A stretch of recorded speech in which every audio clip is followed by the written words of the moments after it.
Allez. Voilà. Fouetter. Il faut que, à partir d'aujourd'hui, tu sois obsédé par ça.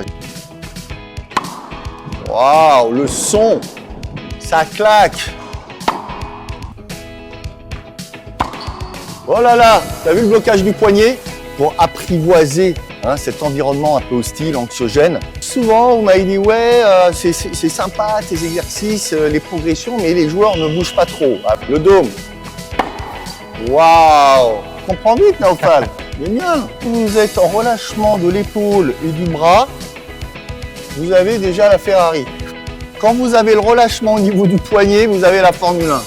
Bonjour, bienvenue pour un nouveau format de Révolution 60 minutes chrono. Aujourd'hui, on a un nouveau challenger qui est Naofal. Raconte-nous un petit niveau de jeu, ton classement. En fait, j'ai commencé le tennis quand j'avais 8 ans. J'avais commencé au Maroc. J'entraînais très régulièrement, c'est-à-dire 2 heures par jour. J'avais 4 jours de tennis et 3 de physique. Ah oui, donc tu étais sur un projet de haut niveau. Ouais, quand j'étais enfant, début adolescent, c'est ça. Et mais ensuite, avec les études, j'ai dû arrêter vers 16-17 ans. Je jouais beaucoup moins régulièrement, c'est-à-dire je jouais que pour le plaisir pendant le week-end. J'avais un classement, à cet âge-là, j'étais classé 15-3. Bon. Et du coup, après, je fais plus de compète après. Et là, j'ai repris il y a 2 ans. Mais je joue moins régulièrement qu'avant. Bon, alors Naofal, aujourd'hui, tu es là pour ton coup droit. Ce qu'on va essayer de faire, c'est de travailler en statique et en dynamique. Pourquoi? Parce que c'est important, parce qu'il va falloir que tu arrives à dompter plein de situations un peu compliquées dans lesquelles je vais te mettre. Sur les balles rapides, avec des déplacements vers l'avant, vers l'arrière, etc. Si on a le temps, on fera quelques échanges. D'abord avec des balles oranges et après, bon, on verra en fonction de l'évolution de ton coup droit. Allez, c'est parti. Juste avant cette vidéo, vous me demandez souvent si je propose du coaching privé. Oui, absolument et à tout niveau. Que vous soyez débutant, joueur amateur de club ou que vous ayez un projet de haut niveau. Si vous en avez marre de galérer dans votre tennis, si vos résultats sont pas à la hauteur de vos attentes et que vous voulez définitivement passer un cap, je vous propose un coaching de transformation hyper puissant. Visionnez les quelques témoignages sur ma chaîne YouTube pour vous en rendre compte. Réservez un appel dès maintenant en cliquant sur le lien Calendly juste en dessous ou envoyez-moi un texto ou appelez-moi sur le numéro de téléphone qui s'affiche. Allez, bon visionnage pour cette vidéo.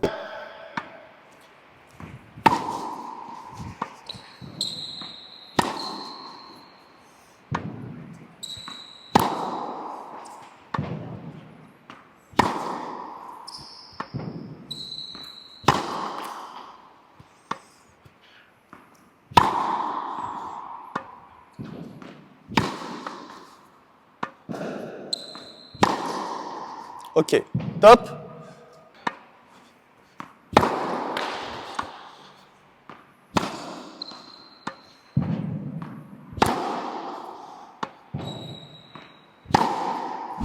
Bon, écoute, ce coup droit, waouh, c'est compliqué, c'est très raide. Derrière, c'est très raide à la frappe. Tu m'as fait des badufs, d'accord? Tu m'as mis des balles dehors. T'as aucune main, t'as aucune sensibilité au niveau de la main. Toutes tes balles vont très vite parce que tu n'as pas le choix. Tu es obligé de durcir et d'accélérer et de forcer, sinon ta balle elle part pas. On va déjà travailler, comme je l'expliquais tout à l'heure, en phase statique, pour te faire vraiment acquérir les sensations. Et en fonction de ça, j'espère qu'on aura le temps de faire des échanges et des situations. Là, pour le coup, je suis désolé, mais on part un peu loin. Allez, go, c'est parti! Ça y est, nous venons de fêter les 3 ans du Slapfast. Vous êtes 2500 à m'avoir fait confiance, c'est au-delà de nos espérances et vos retours sont incroyables. Pour ceux qui ne connaissent pas encore, c'est un outil révolutionnaire qui vous permet de ressentir le relâchement de votre poignet et donc d'améliorer instantanément la qualité de votre frappe de balle. Cliquez sur le lien ci-dessous pour accéder à la page d'information. Tu manques vraiment cruellement de relâchement coup droit. Il faut que ton cou, ton épaule, ton bras, ton avant-bras, ton poignet, ta main, tes doigts, ce soit ce que j'appelle de la matière morte, le membre mort. Il faut regarde, t'as vu? Souvent, vous allez voir, vous allez avoir des réactions. Donc, vous pouvez faire, vous voyez, des petits balanciers comme ça. Voilà. Vous pouvez demander à quelqu'un de le faire. C'est extrêmement intéressant pour ressentir ce lâcher prise. Tu sens là ton bras qui est complètement mort. Alors, j'avais fait une vidéo sur le relâchement au coup droit. Je vous invite à la consulter. Très bien. Il faut vraiment que tu réalises que plus ton bras va être tendu, plus il va absorber l'énergie et moins tu vas réussir à faire une vraie qualité de frappe de balle. 1. Le relâchement, c'est la vitesse. 2, c'est la sensation. Et la sensation, c'est la main. Et la main, c'est la précision ou la régularité, ce qu'on appelle dans le tennis. Donc ça, il va absolument falloir que tu apprennes à lâcher ce bras. Ok, je vais te mettre un lest d'1 kilo sur le manche. Donc ce lest, il va te permettre, 1, d'avoir de l'inertie, et 2, en cas de résistance, de bien prendre conscience de cette résistance. Je ne veux absolument pas que tu serres le manche. Je veux simplement que ce bras soit posé sur le manche. Il est posé, d'accord? Donc il ne tient pas la raquette. Donc à aucun moment, Naofal, tu vas être capable de tirer le bras vers l'arrière comme tu le fais. C'est banni, c'est terminé. C'est la main gauche qui va amener la raquette derrière. La main droite est posée sur le manche. Tu vas juste donner un peu de vitesse. Donc là, il tombe, évidemment, puisque la main gauche, elle tient plus la raquette, donc ça tombe. Et tu vas juste donner un peu de vitesse et laisser passer le bras. T'as vu? La raquette termine derrière. Pourquoi? Parce que l'épaule est également totalement en lâcher prise. Allez, c'est parti. Ne contrôle pas, ne contrôle pas. Serre pas du tout le manche. Voilà. Attention, je vois ta main qui agrippe le manche. Serre pas. Voilà. Ton bras droit est au repos. Bien. Super.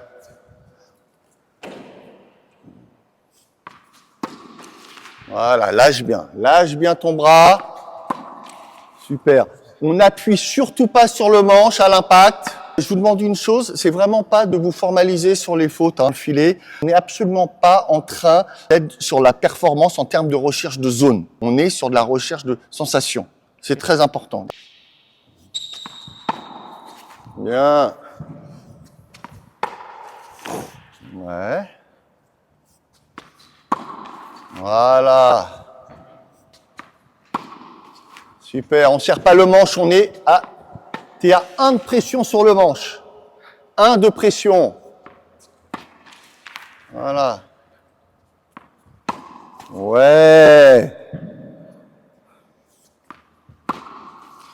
C'est la main gauche qui tient la raquette. Super. Est-ce que tu sens un peu le lâcher là? Oui. Voilà, essaie de bien prendre la balle devant toi. Ouais. Les contractions musculaires sur le visage est un véritable indicateur. Quand tu me joues comme ça, ça veut dire qu'il y a de la tension. Donc on va essayer. Tu vas essayer de jouer. Je vous mettrai en dessous une vidéo de Federer quand il est à l'entraînement.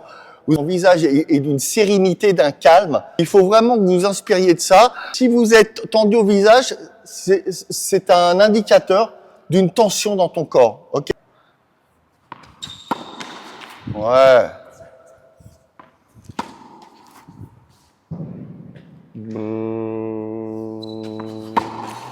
Voilà.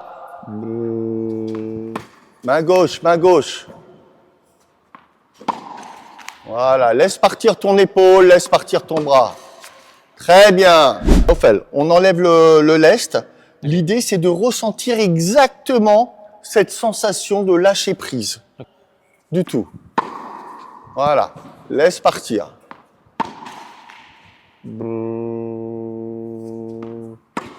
Voilà.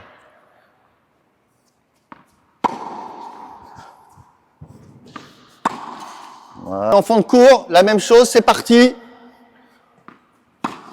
Et force pas à l'impact. Force pas, ton poignet, je veux qu'il soit détendu aussi. Allez, passe. Bien. Fais 5 minutes, qu'est-ce que t'en penses? C'est beaucoup mieux. Je me sens plus relâché. Ce que j'ai tendance à dire, c'est que vous êtes en relâchement de l'épaule et du bras, vous avez déjà la Ferrari greffée dans le bras. Quand vous avez le relâchement au niveau du poignet, vous avez la Formule 1. Donc là, pour l'instant, tu as juste la Ferrari, ce qui est déjà pas mal. Maintenant, l'idée, c'est de venir greffer la Formule 1 au niveau du poignet. Ton poignet est rigide, sachant que c'est le poignet qui vient frapper la balle. Donc si ton poignet est rigide, même si tu es relâché au niveau du bras, il va rien se passer. Donc on va vraiment travailler sur ce relâchement de poignet. Le tennis moderne, c'est quoi? C'est une claque. C'est une claque vers l'arrière et vers l'avant. Tu vois, ça fait ça, tac, tac. Donc c'est vraiment le phénomène du fouetté, le phénomène de la claque, de la gifle, on appelle ça comme on veut, du revolver qui fait le chien qui va en arrière et qui va vers l'avant. Donc on est sur ces phénomènes très mécanisés qui t'amènent Graal, hein, tout simplement, il y a pas mieux. Donc ce mouvement de relâchement au niveau du poignet, c'est très important. Pour l'instant, tu es calé derrière et calé au moment de l'impact. Pas bon du tout. Alors, tu vas juste venir relâcher ton poignet. Très bien. Voilà.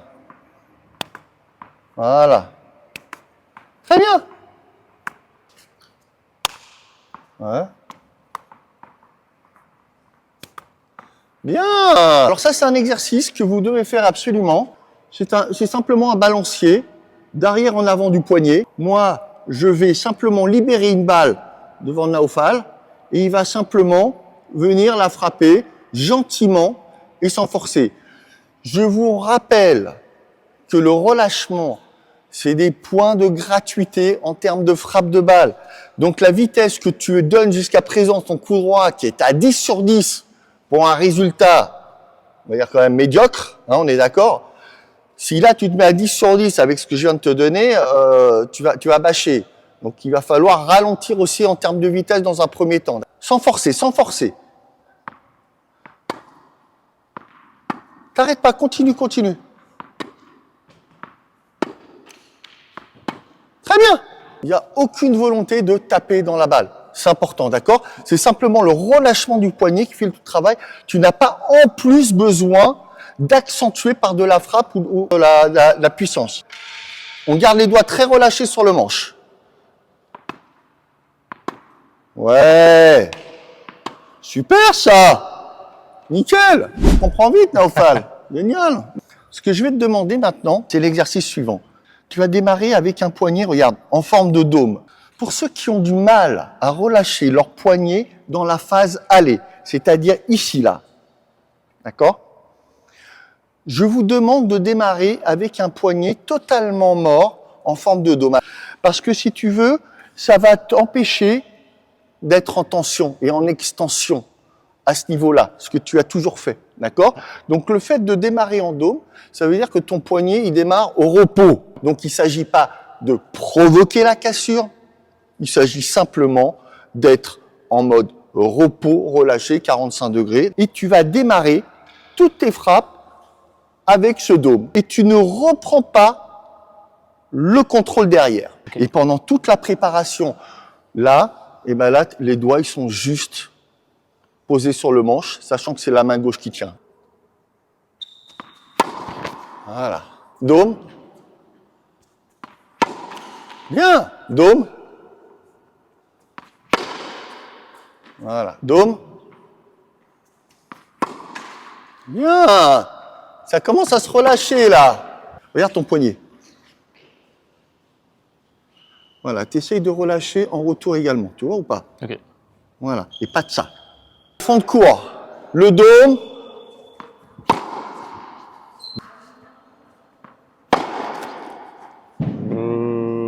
Les lèvres. Les lèvres. Voilà. Le dôme pour démarrer toujours. Très bien. Le dôme. Waouh. Je ne sais pas si vous entendez, mais t'entends comment ça part de la raquette déjà? Ouais, c'est un bon son. T'entends le son? Alors, ce que je veux dire, c'est que si tu vas à cette vitesse-là, alors là, ça va parce que je t'envoie les balles à la main, mais tout à l'heure, quand on va commencer à faire du déplacement, tu risques d'être un peu moins précis. Donc, essaye déjà de ralentir. Tu as vu qu'avec un minimum d'effort, la balle, elle part comme jamais elle est partie. Vrai ou faux? C'est vrai. On s'est jamais vu, ça fait 15 minutes qu'on travaille ensemble. Mais moi, je l'entends. Donc ça ne trahit pas. Le dôme. Ouais. Super. Ouais. C'est déjà beaucoup mieux. On a déjà un début de relâchement sur le poignet. Il manque un petit peu au moment de la frappe. Tu repars un peu en mode essuie-glace. Donc, ce que je vais te demander, c'est d'essayer de jouer très doucement, c'est-à-dire à une vitesse de 1 sur 10. Et on va essayer simplement, au moment de la frappe, de s'arrêter. Donc je vais te faire une petite démonstration. Je m'arrête devant. Voilà, je ne vais pas plus loin. Je veux que tu arrives à jouer à cette vitesse-là et on observe ton poignet. Donc je vous rappelle, c'est un poignet à 45 degrés et les cordes face au sol pour venir recouvrir la balle. Bien. Moins vite, moins vite. Là, tu es à 4, doucement. Voilà. Essaye de t'arrêter juste devant qu'on observe bien. Bien. Marque le temps d'arrêt et observe avec... Marque le temps d'arrêt. Stop. Oui, nickel. Bien. Force pas. Hein. T'as vu? Ça part tout seul. Hein. Waouh. Génial.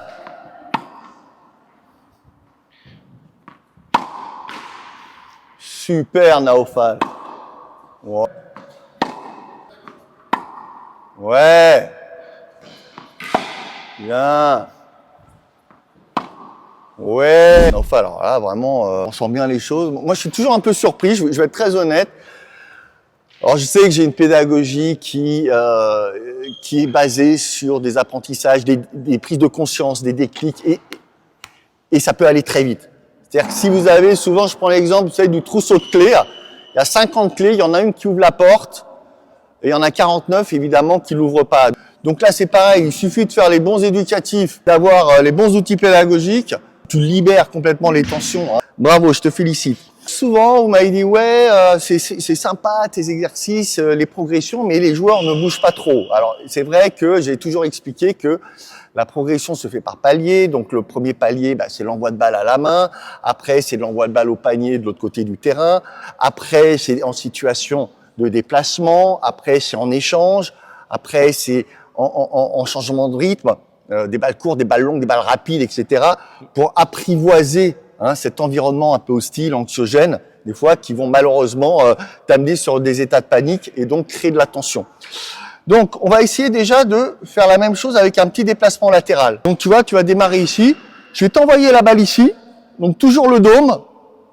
Et tu vas finir devant toi. D'accord? Okay. Le fait de rajouter du déplacement, ça rajoute de la turbulence. Ça rajoute des contraintes, ce qu'on appelle.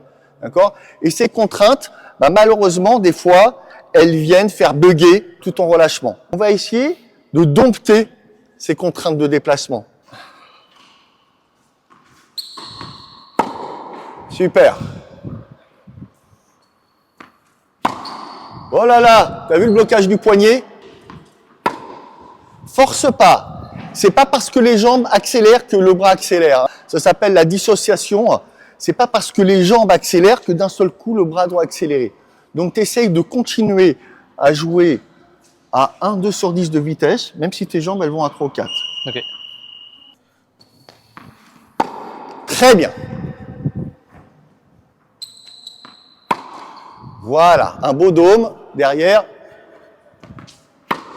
Waouh, génial.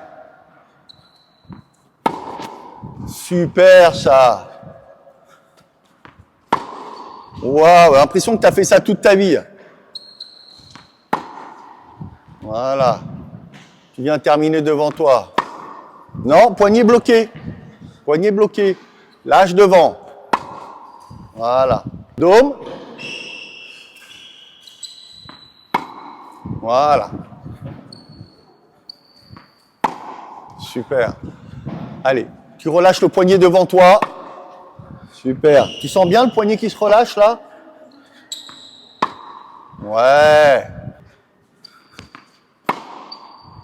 Très bien, Naofel, tu vois? Alors, mis à part 2-3 fois où tu as senti un peu de tension, tu as réussi quand même à dompter cette épreuve et cette contrainte. Donc maintenant, on va travailler un peu vers l'avant, déplacement vers l'arrière, décalage revers. L'idée, c'est que tu ressentes cette qualité de frappe dans toutes les situations, dans toutes les conditions. Après, je vais t'envoyer des balles rapides, je vais t'envoyer des balles différentes trajectoires. Et le but, c'est que tu sois toujours dans cette vérité. Pour l'instant, je vais te demander de garder le dôme. C'est un moment dans ton apprentissage qui est important. Allez. Voilà. Doucement. Je te rappelle que tu as une Formule 1 au bout de la main, là. Voilà. Voilà.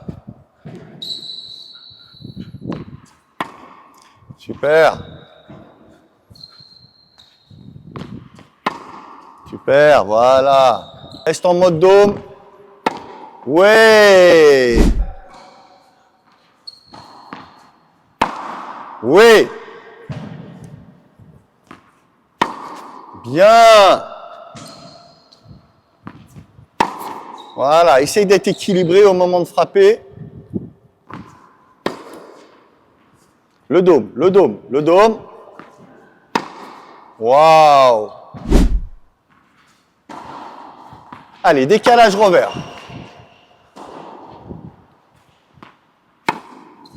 Ouais. Bien. Waouh, le son, ça claque.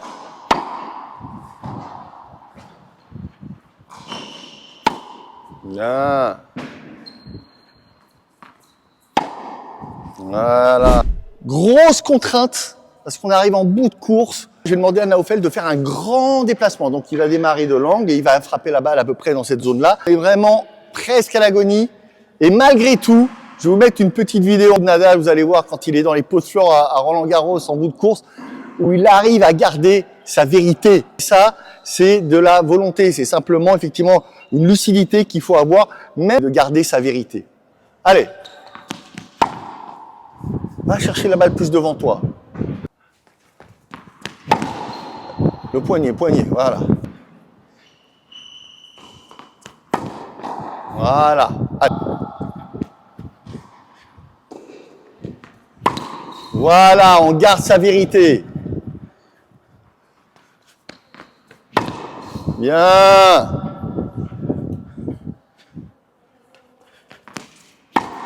Ok, vous voyez que de temps en temps, et ce qui n'a pas été ton cas, tu n'as fait qu'une faute, là, je veux dire, donc c'est génial. Mais si vous voyez que la balle, elle sort, c'est que ça va trop vite. Donc sur la frappe d'après, pour vous remettre dans les rails, tu descends d'un échelon. C'est-à-dire si tu étais sur une échelle de 3 ou 4 ou 2, bah, tu redescends à 1 ou 3 ou 4 pour te remettre sur les rails et après tu peux reprendre ta vitesse moyenne de sécurité. Bon, écoute, pour l'instant, c'est top, hein. Je vais t'envoyer des balles un peu rapides maintenant. Ok. Donc voilà, les balles rapides, hein, on les connaît, c'est des balles sur lesquelles on est en panique, hein, parce que ça vient vite. Alors bon, évidemment, quand c'est dans l'axe, hein, parce que si c'est rapide et en plus tu es à 3 mètres, bon, ça devient de plus en plus compliqué. Soit tu es en débordement, soit ce que j'appelle à l'agonie. L'idée, c'est d'essayer juste de t'organiser plus rapidement, mais en gardant la qualité. Okay. C'est-à-dire, ce que je veux pas voir, c'est quoi? C'est ça. La tension, d'accord? Donc, on va essayer de garder de la qualité de frappe, même lorsque vous êtes en difficulté. C'est ça l'intérêt. Et donc, je vais t'envoyer une série de 4 balles un peu rapides. Et le but, c'est que tu continues le dôme arrière-avant. Tu vois, regarde. Allez.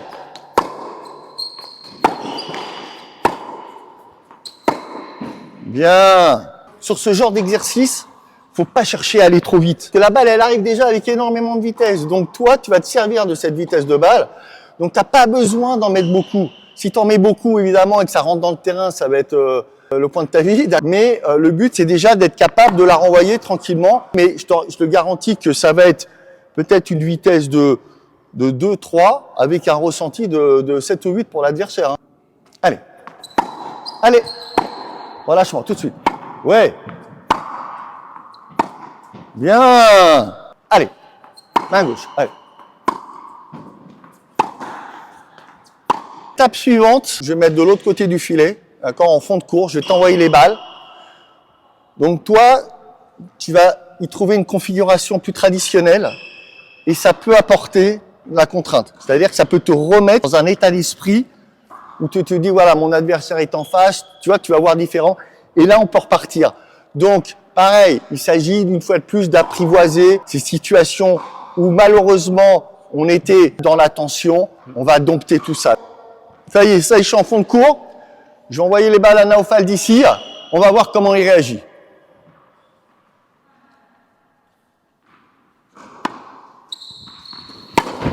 Ah, t'as vu le poignet là? Il s'est bloqué devant. Voilà. Voilà. Doucement. Voilà.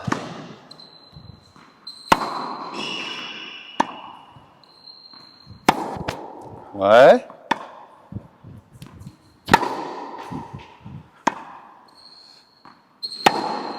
Voilà.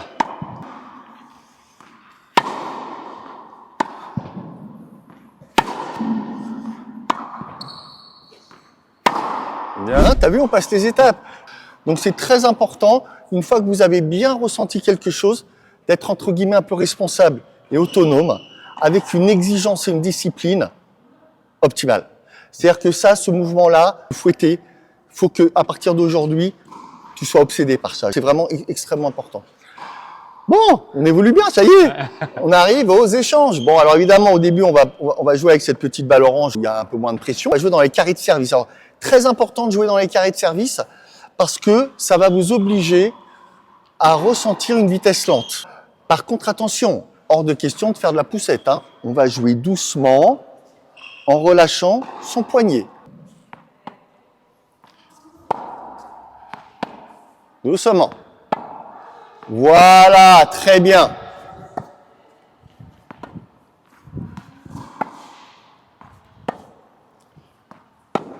Prends-la devant toi.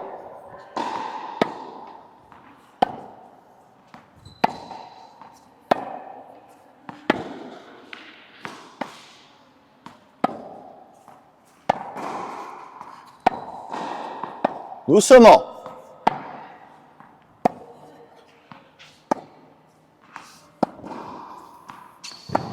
Ouais.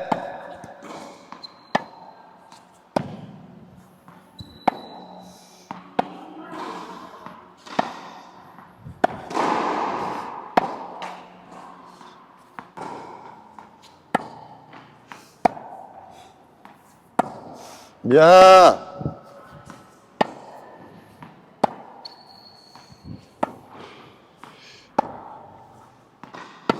Relâche bien le poignet vers l'arrière.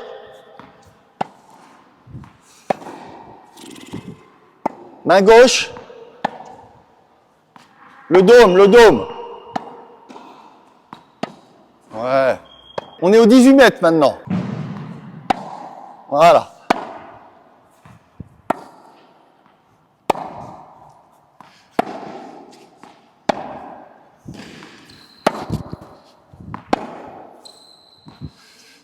Ouais.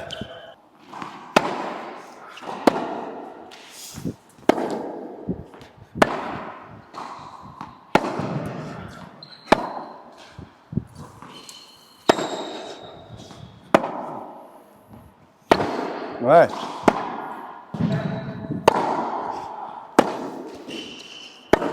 Voilà. On va finir en échange. On aura à peu près travaillé toutes les situations. Alors, ce qu'on peut rajouter, c'est des balles rapides que je vais t'envoyer du fond du cours. On aurait pu rajouter ce palier-là. Donc, ce que je te propose maintenant, c'est de terminer sur des échanges. Faire en diagonale, coup droit, coup droit. Si sur les échanges, en gamme, coup droit, vous voyez, on franchit encore un palier avec les balles jaunes. Allez, c'est parti.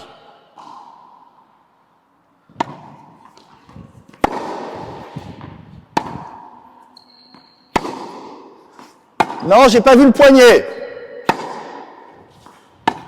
Doucement, doucement. Pas trop de lift, pas trop de lift.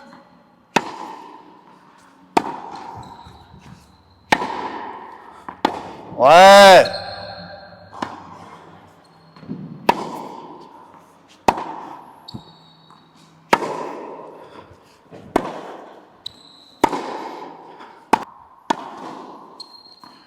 Le dôme.